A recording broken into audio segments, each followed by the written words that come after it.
Sangameshwar ST स्थानकात सध्या पावसामुळे चिखलाचं साम्राज्य निर्माण झालं असून प्रवाशांना मोठ्या त्रासाला सामोरं जावं लागतंय।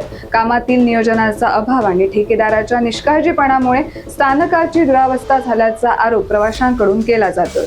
सध्या रत्नागिरी जिल्ह्यात पावसाची संततधार सुरू आहे।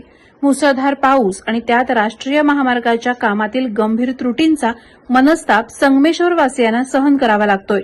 ठेकेदाराच्या चुकांमुळे संगमेश्वर एसटी स्थानक परिसरात पावसाच्या पाण्याचे मोठे पाट वाहत असून संपूर्ण आगाराला चिखलाच्या साम्राज्यानं वेढलंय। त्यामुळे एसटी स्थानकात आलेल्या प्रवाशांची हातामध्ये सामान आणि चिखलातून सुरक्षित वाट काढताना अक्षरशः दमछाक होतीये।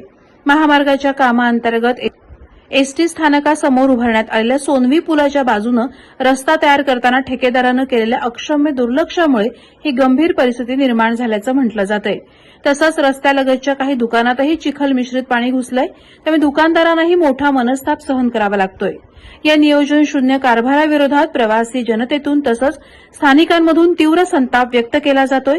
ठेकेदारानं केवळ स्वतःच्या फायद्यासाठी थातूरमातूर काम केल्याचा थेट आरोप आता स्थानिक नागरिक आणि प्रवासी करत आहेत। प्रहार डिजिटलसाठी अनघा निकम मगदूम, संगमेश्वर।